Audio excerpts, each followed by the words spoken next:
All right. So before we jump in, this is Starseed Counseling, a podcast that features decolonial counseling, mindfulness, compassion, all as foundations for venturing into transpersonal psychology.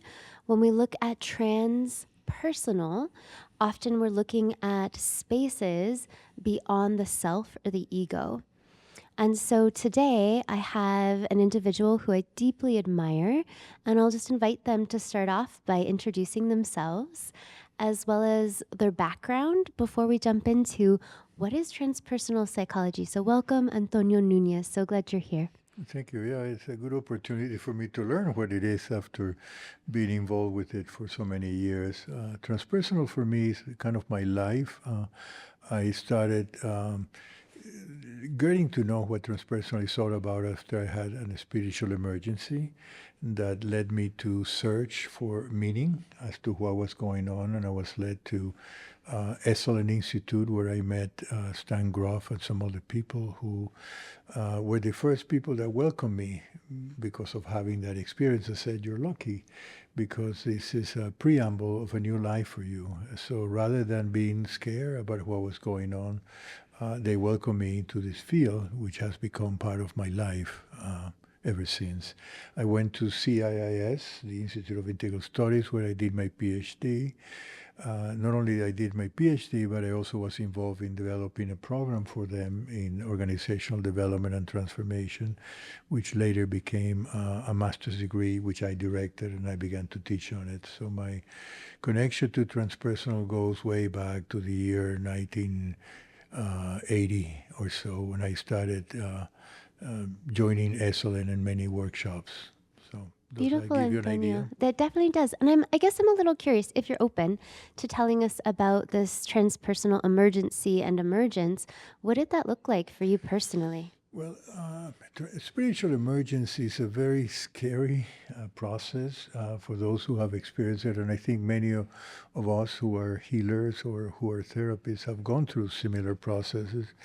For me, it was kind of a challenge to all my previously learned paradigm. I was a behaviorist. My God was Burris Frederick Skinner at Let that me just time. take a moment and laugh at that. Yes. That's a really big Oh. shift. Transpersonal to B.F. Skinner's work on behaviorism. Yes, but the universe had in store. I thought I knew it all. I actually did. After received my master's from DePaul University, I went back to Venezuela, which was my country of adoption. I was born in Cuba, and I began to use my knowledge not directly yet as a therapist or involved in psychology, but as a human resources person, first for Reynolds Aluminum, and then I was recruited by IBM, where I became the trainer for the management group, mostly providing in Latin America basic management training for all of the people involved. And that's where I began to apply some of the knowledge that I had.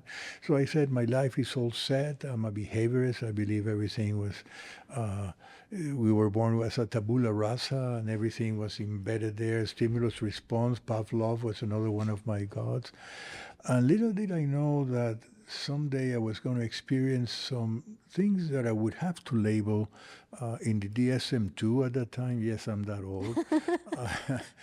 um, I would label having some kind of a psychotic breakdown because I began to have psychic experiences, telekinesis. I was clairvoyant. I would be talking with you, and I would say, "You have a sister that has a cat, and the cat just passed away." How did you know that, Antonio? I'm sorry? How did you know?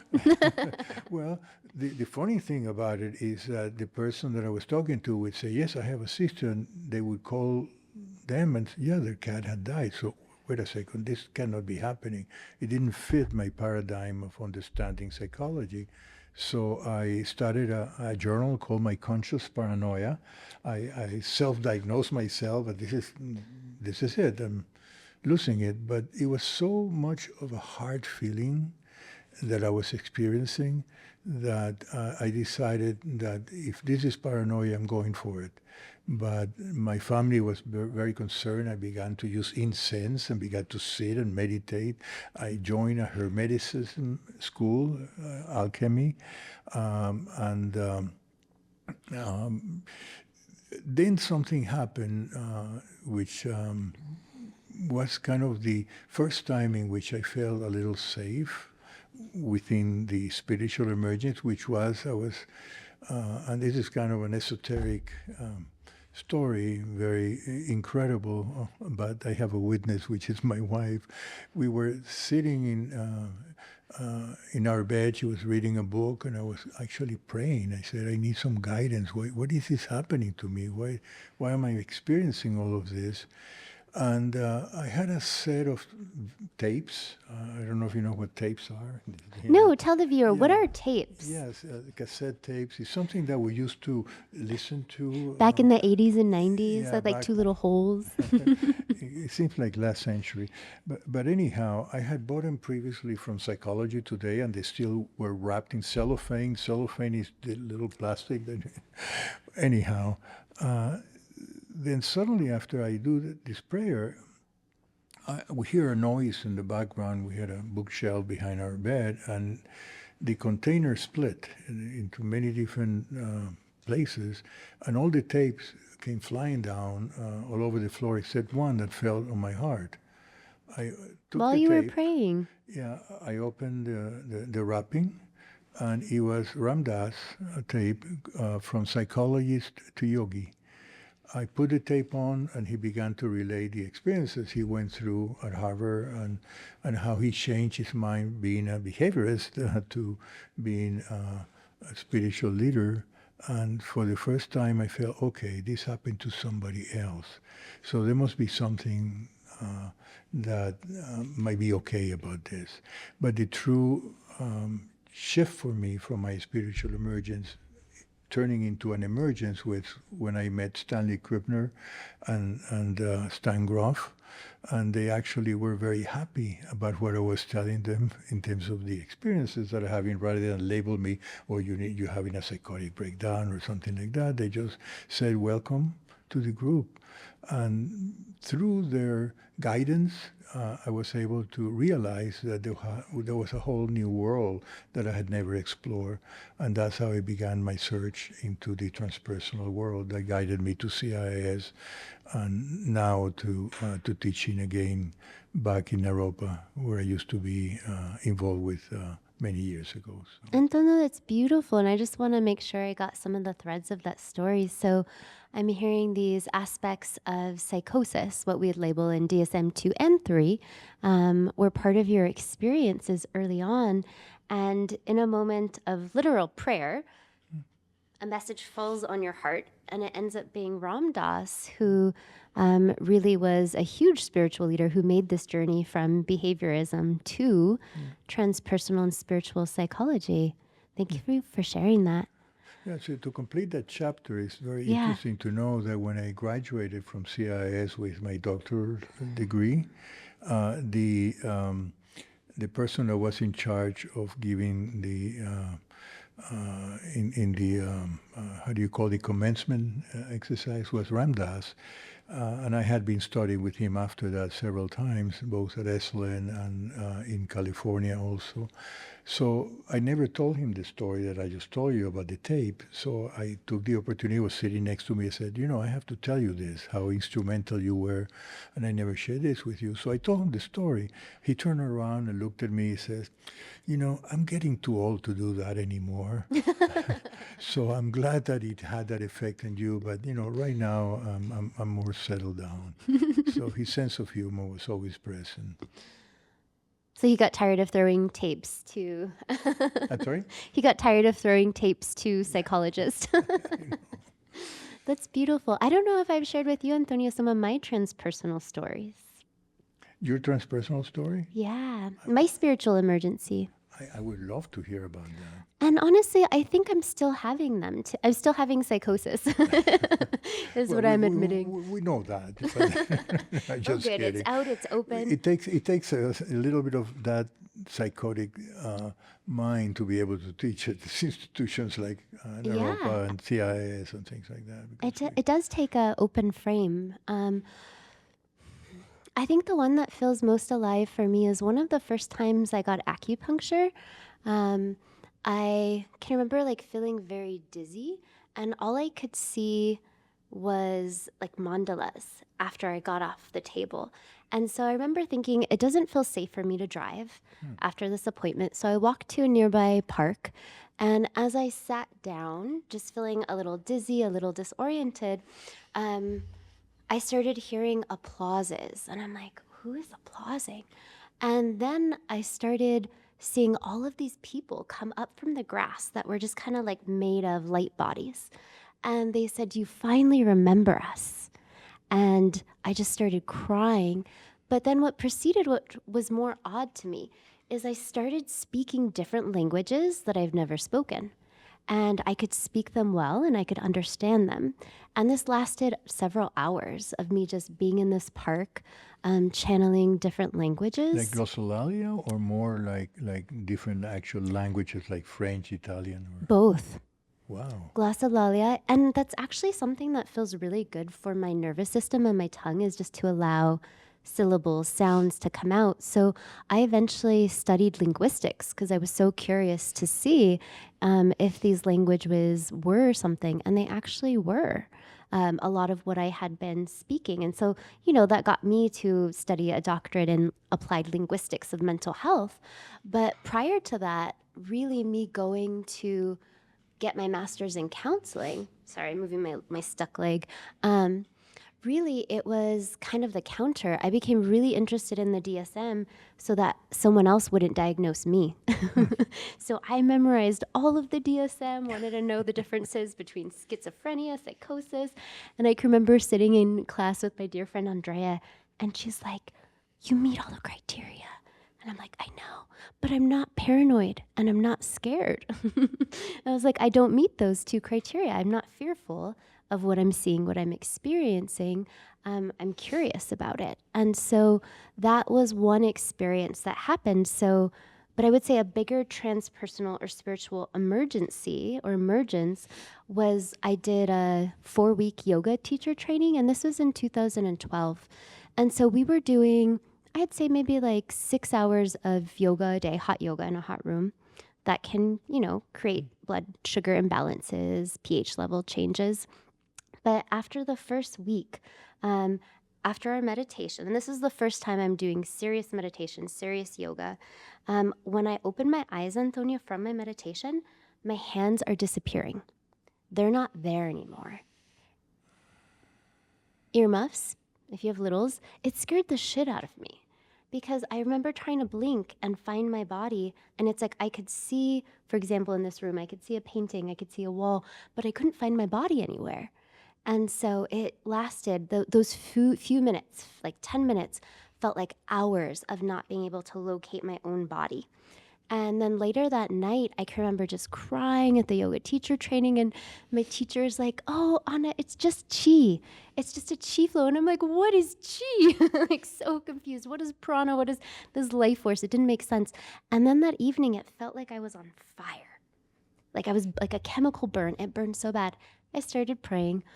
Anything help, please help. At the time I was raised Catholic, so that was important for me. And then it started raining inside of my room. Rain, and then the moment it would touch the floor, it would disappear.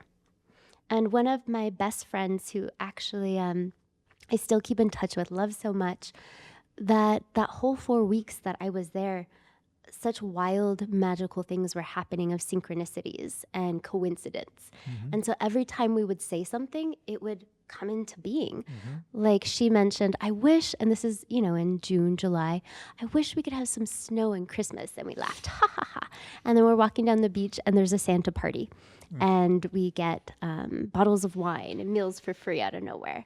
So it was this really wild time in my early 20s where I was disappearing and I didn't know why. And I was seeing conjurings of things that were supernatural or impossible. So naturally, when I got home, I went to a primary care provider. I did brain scans, all the things that one should follow through to be safe. And really, Antonio, it put me down a whole different path. I started to study Reiki, and then I started to study Chinese medicine, and then I started to study curanderismo because I needed help. It was an emergency. Why was I disappearing? And what was I remembering exactly? Who were these people that showed up? What were these languages I could speak? And that just became a fire in my soul of like, I need to know. And I still feel like I'm on that trajectory. I have more clarity.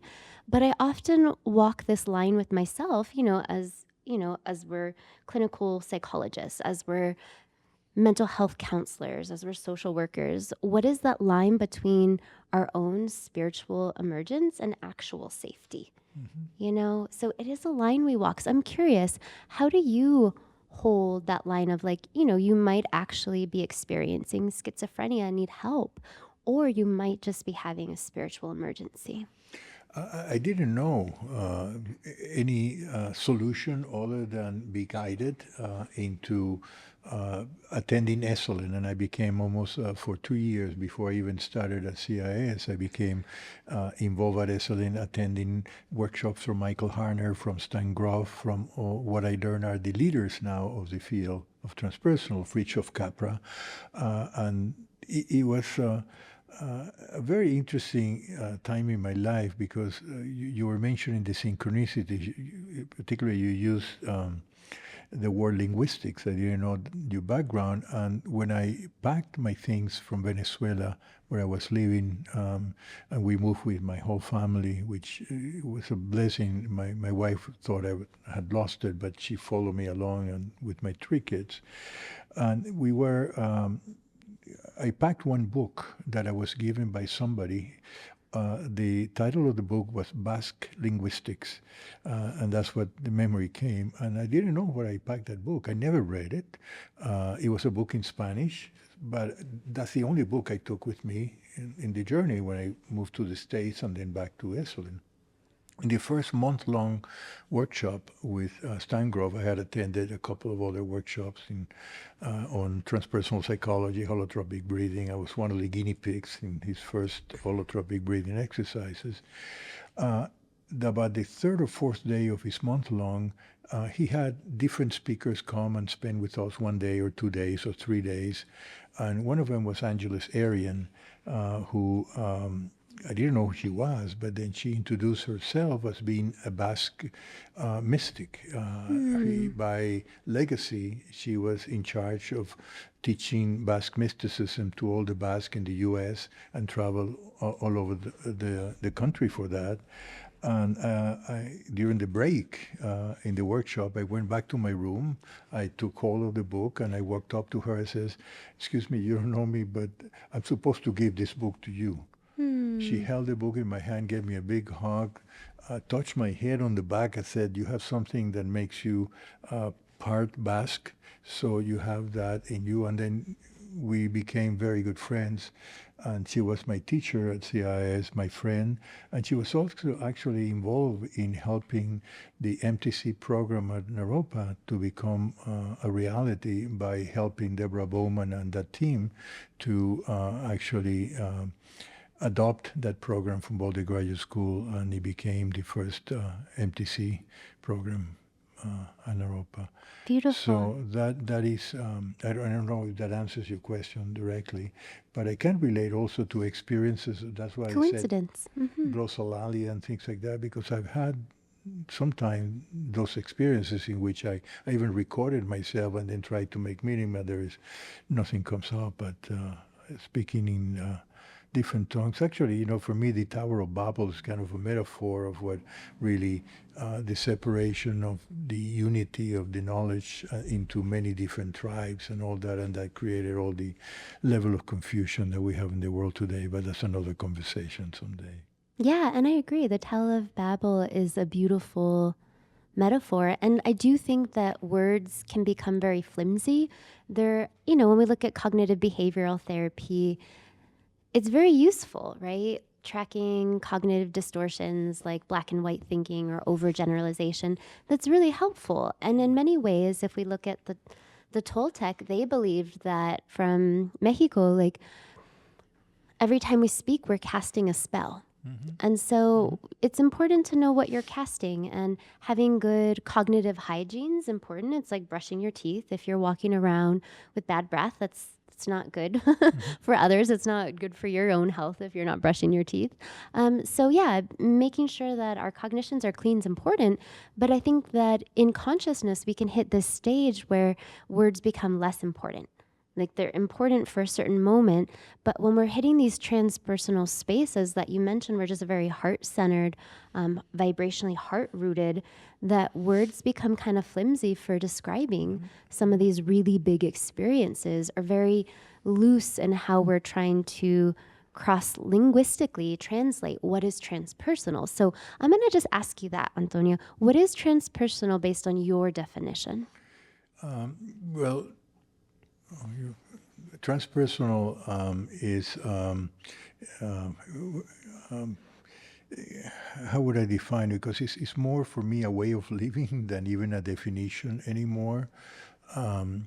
Is what is beyond. If you know, the first thought that comes to my mind is what comes after the self-actualization pyramid that Maslow developed. Is the exploration of other realities that are not so much the consensual reality that we all communicate in. It's the exploration of our real essence and the ability to go beyond what traditional schools of psychology have explored, and move beyond the humanistic into accepting the spiritual component in each of our lives. Understanding how that is part of what transpersonal, the energy that founded transpersonal.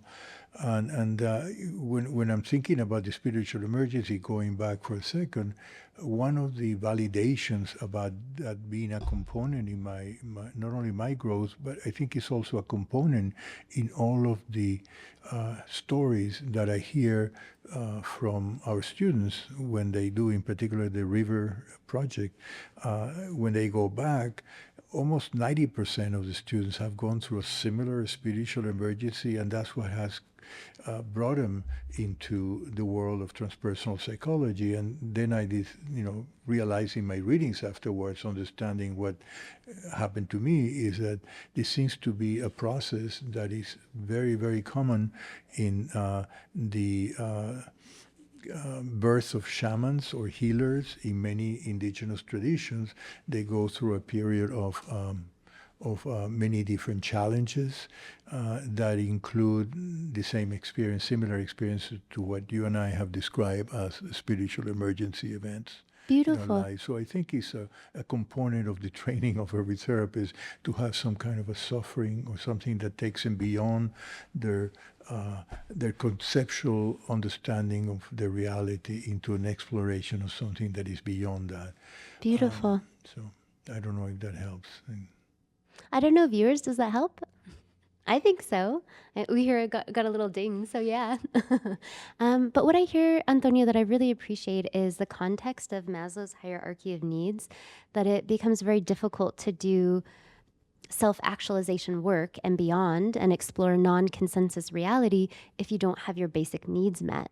And so some of those basic needs in Maslow's hierarchy are things like food, shelter, love, work. And then once we have those in place, that exploration becomes safer because you have some roots to lean into, and that's important. So I really appreciate you naming that. And I also want to just echo that transpersonal for you is no longer a theoretical orientation, rather a practice of living and a way of being. And I think that's also really key. And not all therapists do have these experiences. When we look at that moment in your life where you were purely a behaviorist, working, training companies, so maybe it doesn't happen to every therapist. I'm curious, because I've met a lot of therapists who are just very behaviorally oriented, and that's really necessary, really important. Thank them for their work. And so I think that it's unique that we're able to have these models that are often rooted in other spiritual traditions like five-element acupuncture, Chinese medicine, like Taoism, like indigenous philosophies.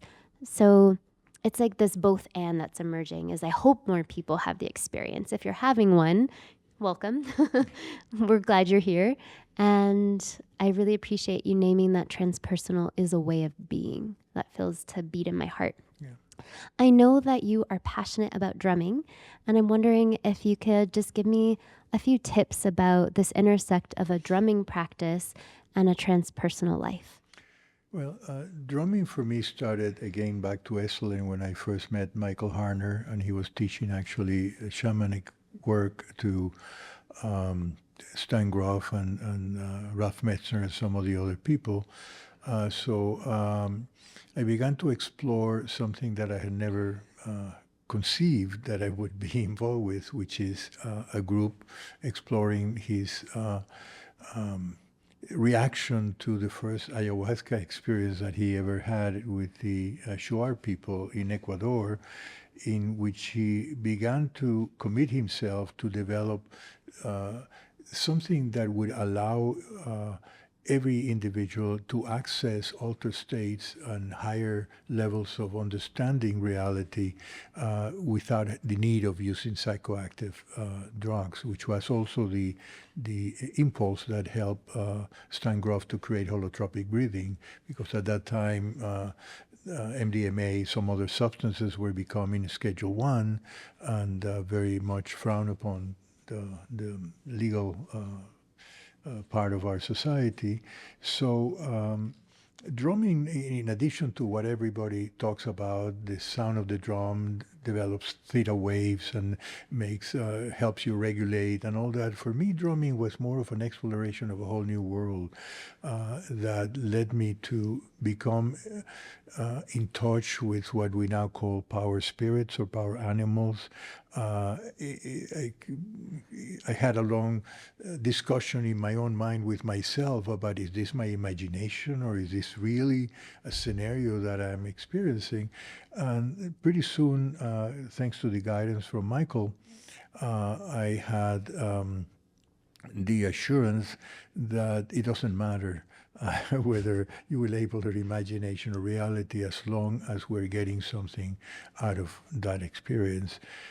So through that entry point into the transpersonal world was where I found that using a drum not only help individuals resolve some of their traumatic issues that they were facing, but also help them with what I said before, the regulation of their systems. And the more that I have been practicing, and it's now been almost 40, 50 years, I hate to say that because I don't realize how old I'm getting. I'm going to become 80 in a year or so. Oh my God.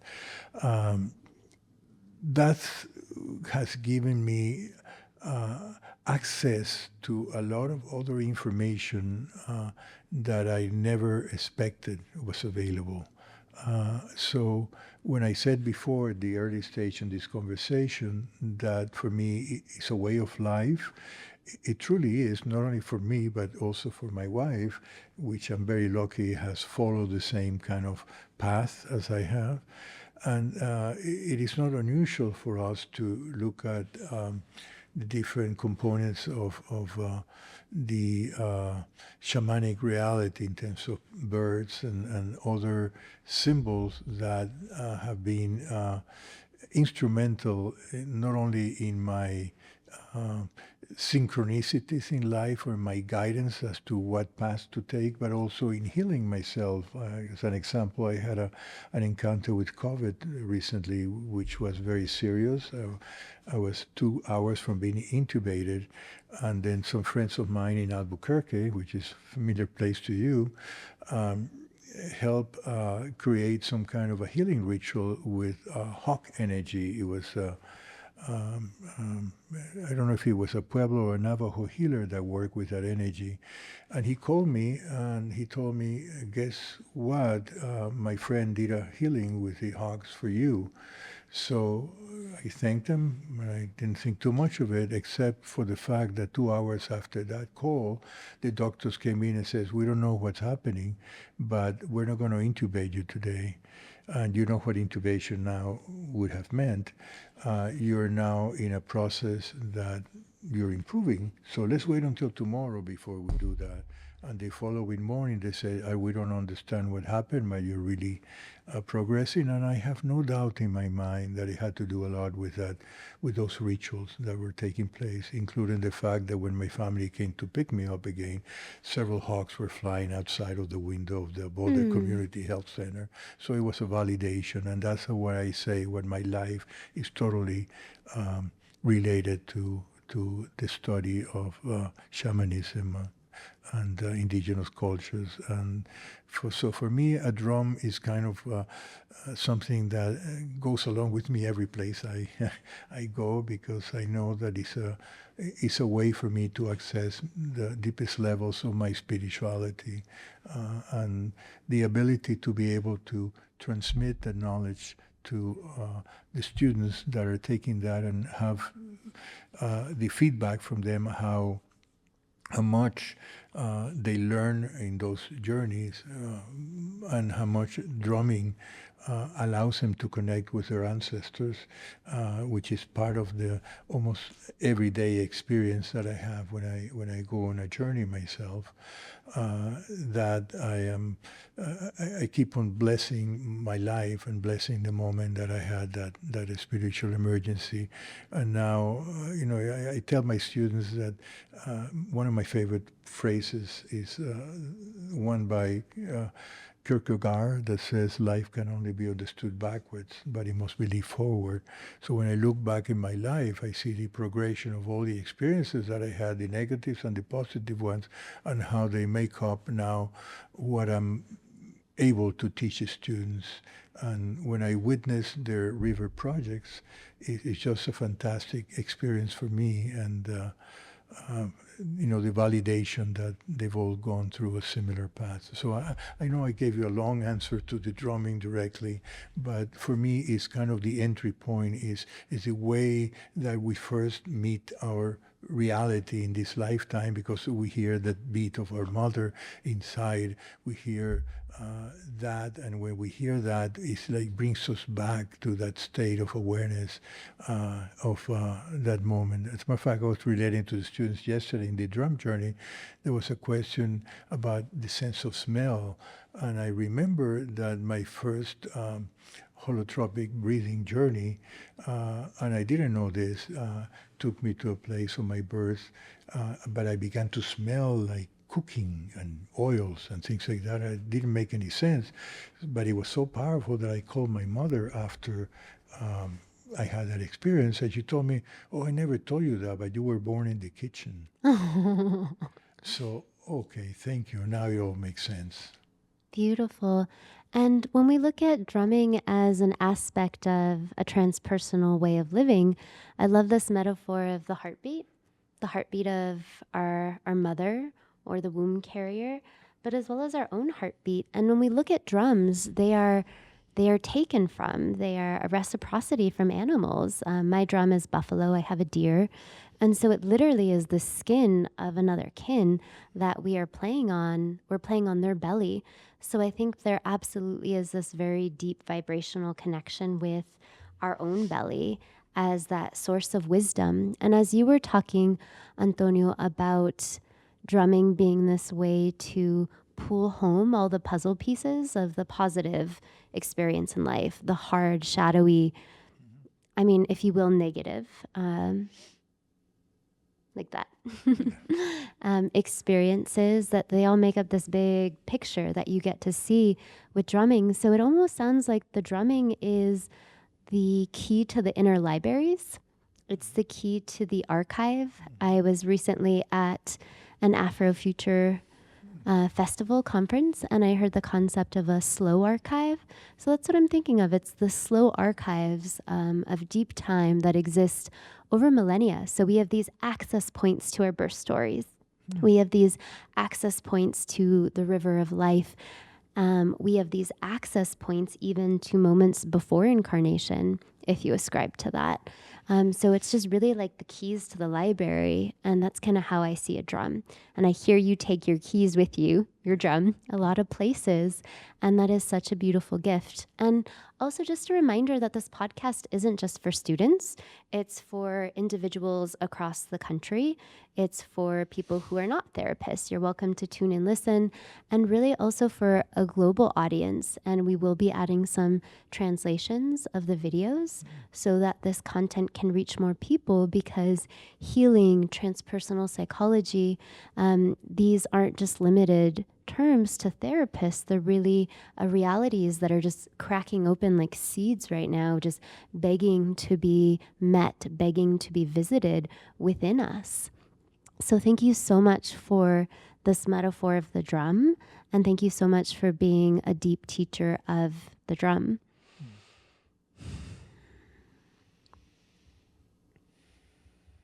So I imagine we have time for one more comment. So I just would like to kind of end on a note of, how do you suggest people connect with their ancestors? And do you have any tips related to mindfulness, compassion, transpersonal counseling, or psychology? Well, if there was one thing that I would think that will apply to anybody who wants to become a helper or a therapist, or supporting other people, is to take a look at, I tell my students that the whole training that they're receiving is really a training so they can become polished mirrors. And what I mean by becoming polished mirrors is they work on their own shadow. And by shadow, I mean that's parts of ourselves that we're not aware of, that are subliminal, that are in a Jungian framework, is that part that we're not conscious. It might be part of our unconscious. And when we access that shadow, we are polishing ourselves as therapists, and by working on those components ourselves, we don't bring that into the therapeutic alliance, or being with a client, or being supportive with others, and we allow that mirror effect that the client, when they look at one transpersonal therapist, they don't see the therapist, they see themselves. So the more that you work on the parts of yourself that are not yet conscious, by working on what we label the shadow, the more that you become this entity that can be analogous to becoming a polished mirror.